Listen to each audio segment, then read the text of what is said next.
Ladies and gentlemen, hello and welcome back to Democracy 3. My name, of course, is Orbital Potato. What are we doing today? We are continuing as the British Empire, and we are trying to get the achievement. Let me not go in there. Let me show you the achievement that we are going for. We are going for Free Market Paradise. Right over yonder. It involves making the entire empire or country or whatever state you're playing as in this game.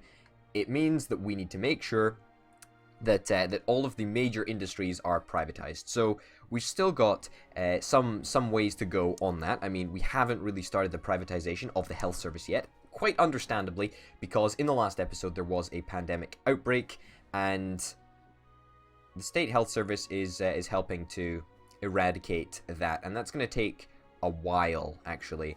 And wow, that is probably gonna kill our high productivity, I would imagine. Ooh, very, very close to not ending, but that's a real shame that that's going to be ending. But hey ho. Schools as well. Schools, we've started scaling back on schools, and so we should see that private schools should start to go up when after the 12-turn delay. Fingers crossed, anyway, that's what happens. And, you know, the state health service is going to be cut in a similar fashion. But apart from that, we've got private prisons enacted. Where the hell is it here? Yeah, private prisons has been enacted fully. And there is a bunch of other stuff that we do need to do, like cancelling clean energy subsidies. And that will be cancelled in good time.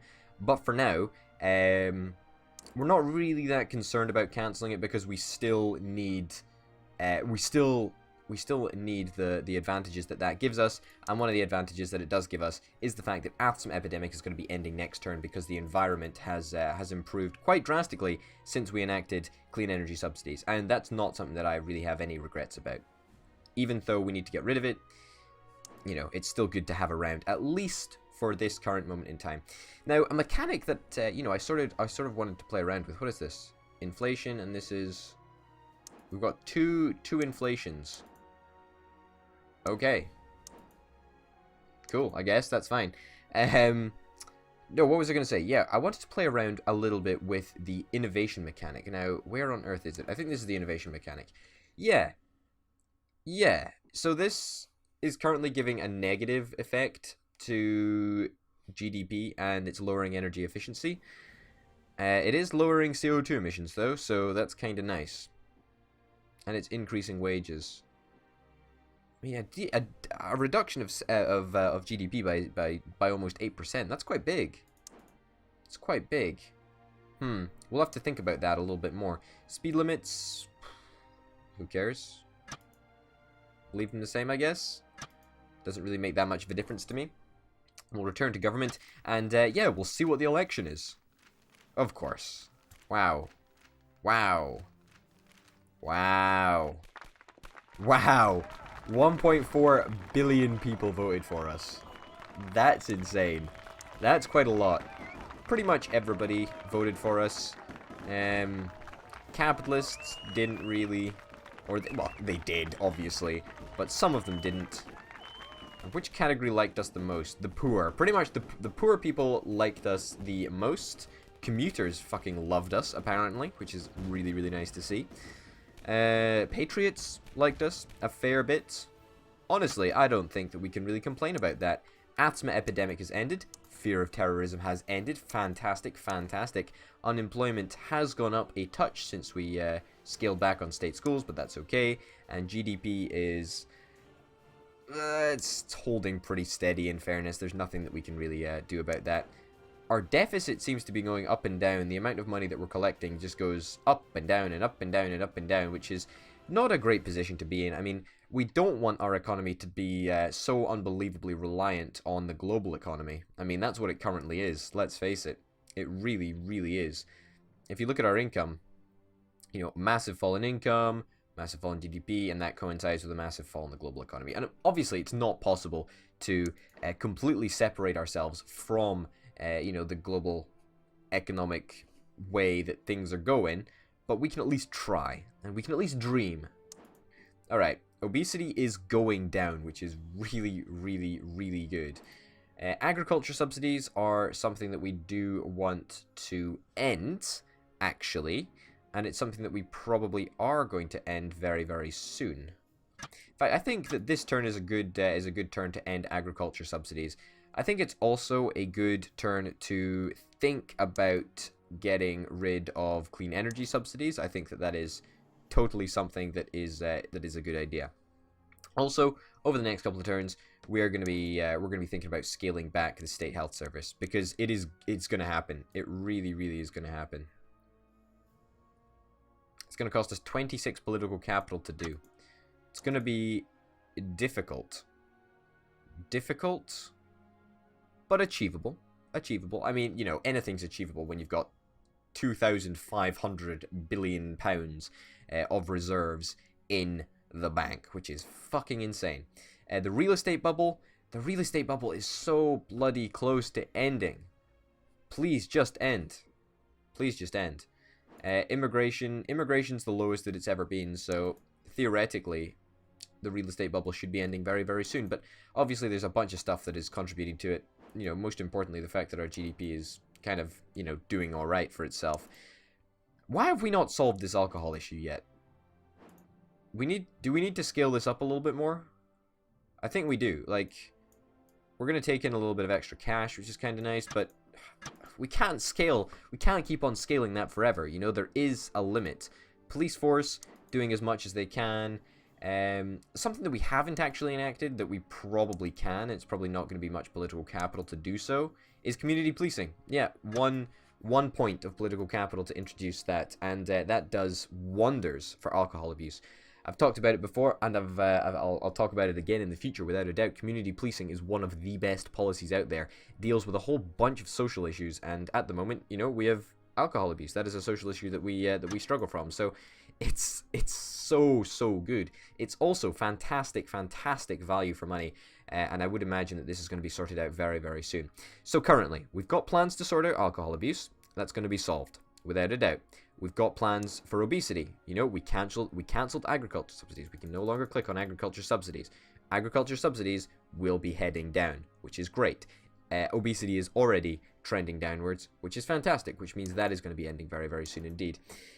Pandemic outbreak, unfortunately, this is just a matter of time before this goes away. The CPMDC, which is the, oh god, the Center for Pandemics and Major Disease Control, has been enacted. Obviously, it's going to take a long ass time for this policy to actually be implemented. Even though it says delay turn of one turn, it's going to take a while to implement itself, and as such, it's going to take a while for this pandemic outbreak to actually end. I would imagine 10 turns or so. So a fairly substantial number there, but we can wait that out. It doesn't really do too much. I mean, it is a little bit of a bummer because everybody hates us a little bit more, health's a little bit down, productivity's down by almost half, and tourism is down by, you know, 70%, which is not an insubstantial number. But let's face it, thanks to the fear of terrorism, tourism wasn't very high anyway. You know, it's so I'm not really too worried about that. I'm really not. I mean, what does tourism do? It gives us a demand on waste and a demand on water. I mean, well, who cares really? It doesn't really make that much of a difference to us anyway. Only the real estate bubble is something that we really can't end. There's pretty much nothing that we can do about this. So this is going to make people hate us pretty much for eternity. Yeah, I mean, there's actually nothing that we can do about this, which is a real shame, a real shame. Because let's face it, the year is just going to steadily increase. So the real estate bubble is going to, you know, increase. The year is going to increase slowly but surely. So we can't really end that. Immigration is pretty much at the lowest that it's ever going to be. If it sinks any lower, yeah, we might have a chance of getting it. But, you know, we're still pretty far away from the line. And I don't imagine that we'd go even, you know, I don't imagine that it's possible that immigration is going to go substantially lower than it currently is. And GDP, well, you know, if GDP sinks any lower, it's not really what we want to see happen, is it? So I'm really hoping that this ends, but at the same time I don't want I'm not that concerned about it. That's what I'm trying to say. I'm not overly concerned about the real estate bubble actually ending. Power lines. What do we want to do with power lines? Build construction lines anyway. Yeah, whatever. Doesn't really make that much of a difference anyway. Everybody likes us, which is kind of nice, actually. I'm pretty happy with the state of affairs and how things are going. Alright. Food price crisis. God damn it. GDP has fallen. Unemployment has risen. Not good. Crime has even risen. Darn it. Health, however, has also gone up. Kind of nice. Poverty also up since we increased the alcohol tax. That's the one. We're still running a surplus, which is lovely. About 100 billion or so. And homelessness is now unbelievably rampant, which is not fantastic. It really is not very good at all. Liberals are going to dislike us, poor people are going to dislike us, middle-income people are going to dislike us, and crime is going to go up as a result. What a shame. And the real estate bubble is actually fueling homelessness, which kind of sucks. But, ah, man, that's really, really annoying that, yeah, that we've got these, that we've got these issues, these social issues. How are we doing security-wise? Freedom League. That's liberals, isn't it? Not commuters. I meant to click on liberals. Yeah, Freedom League. What do liberals not like? Liberals are not a fan of homelessness. Holy shit, they are not a fan of homelessness. Death penalty. Can we get rid of that? I mean, I would love to, but we can't cancel it, which isn't going to make that much of a difference. I mean, we need to try and appease the liberals. Intelligence services. Yeah, let's just get rid of this. There we go. Scale it right back. Just so that the liberals don't have too much to complain about. And border controls? Do we want to do something with border controls? Maybe something like that, yeah. It's gonna make immigration a little bit higher, but we can't afford to run the risk of liberals just absolutely stomping us and assassinating us into the ground. So, no thank you. Thank you, but no thank you. Okay, private schools. How are private schools doing? We want to check on private schools to make sure that things are all going well with them. There's been a significant uptake in private schools, which is really, really nice to see. Very, very good indeed. There is stuff that we can actually be doing to encourage private schools, and it's not a policy that I actually introduce an awful lot. Where is it? School vouchers. Here it is. And then there is another one for healthcare vouchers. So this is a measure designed to encourage the growth of private healthcare while still enabling everyone access to it. So basically, when we implement this policy, it's going to give a massive, massive boost to private schools. It's going to give a boost to equality, and it's going to give a boost to poor earnings. It's going to cost us money, obviously, but let's face it, we are saving a shit ton of money by cancelling private schools. So that's costing us 67 billion. We would be spending an awful lot more on schools if we were fully funding schools to the max. Obviously, you know, schools do a bunch of different things to the school vouchers that we've actually introduced, as you can see here, but this still only costs us 67 million. So yeah, you know, we're not doing too badly. It's going to decrease the number of socialists in the country. Do I care about that? Not really. Doesn't really make that much of a difference to us. We seem to be fine with everybody. There's nobody that you know, we're super concerned about. Alright, a failed assassination attempt. Apologies for rushing out of the building in a hurry, but that explosion was an assassination attempt on you carried out by the extremist liberal splinter group known as the Freedom League. Wow. Wow, okay.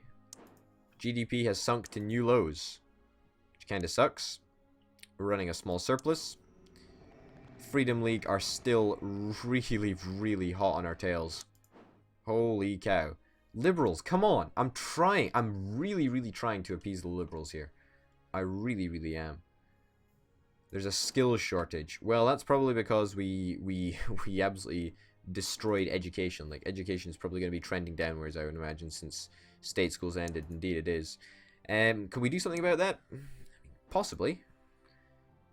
Probably try and help with technology colleges, maybe? That would help with education. That's kind of nice. I think we'll just leave it. I think we will just leave it. How's the real estate bubble looking? Wow, this is actually helping the real estate bubble by GDP going down. Because GDP is going down, that's actually helping the real estate bubble. And as a knock-on effect, unbelievably, that is going to help homelessness. Would you believe that? I would not. Now, right now, what we need to do is try and employ as many people as we can. Because that is feeding into the real estate bubble. Poverty and unemployment are both major issues for us, and we want to try and resolve them if at all possible. However, it's going to be difficult. It's clearly not as simple as it actually looks. Military strength is one way that we can increase unemployment. Is there any other way that we can majorly increase employment? I don't know. I really do not know. I don't think there is.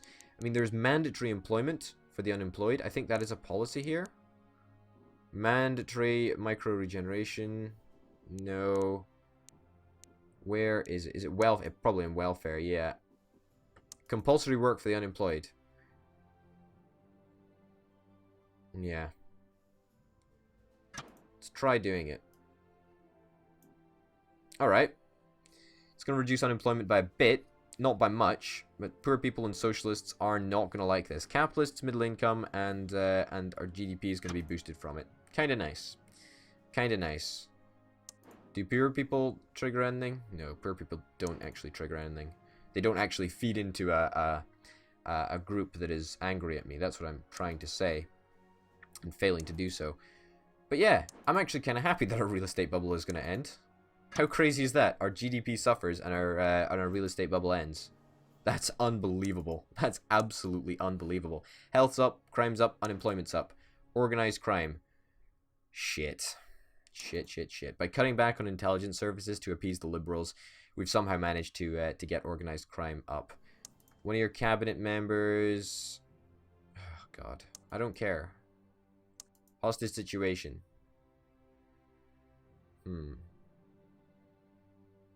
Racial tension? What do we want to do? Give in to the demands?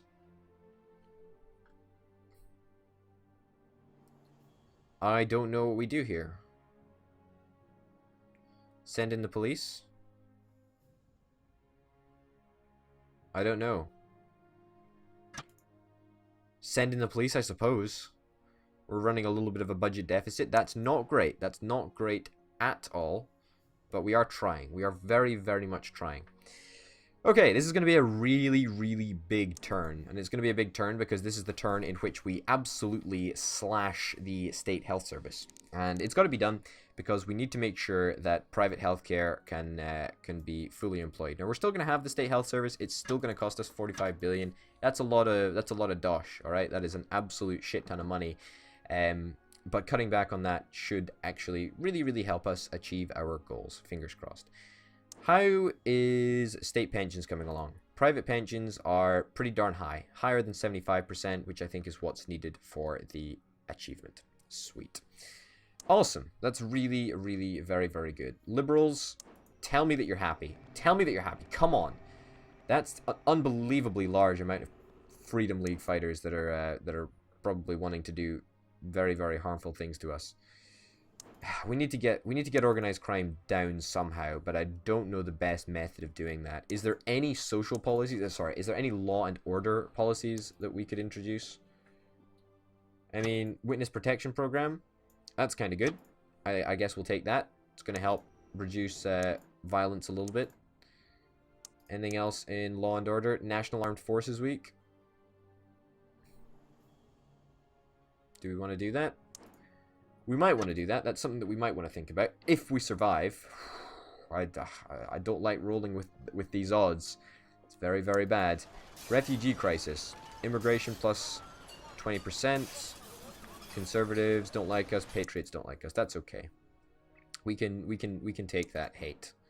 It's okay. Come on. Don't go up. Don't go up. Why? Why are liberals not liking us? This fucking homelessness is screwing me over massively. Really is. We need to get rid of this alcohol tax. We need to get rid of it. We just need to eradicate it. Let's cancel it. Let's cancel it. Hope that it gets homelessness down, and that as a knock-on effect will hopefully make liberals happy with us. What can we do on euthanasia? Well, that's cost 25 political capital. That's a lot of money to be spending on political capital. Handgun laws, I would imagine. Yep, same amount. Very, very expensive in terms of political capital. Narcotics.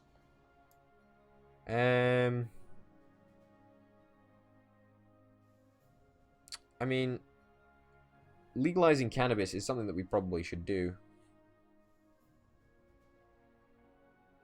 In fact, legalizing all drugs maybe is something that we should do, or something that we should consider at least.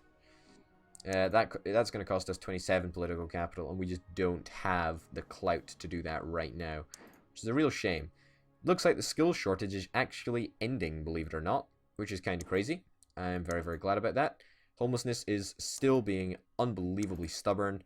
Organized crime is still sticking around, unfortunately, and alcohol abuse is going to be ending, but alcohol consumption is going to go through the roof once we take into account that the alcohol tax will be no more, which is a shame, but hey, that's how things are.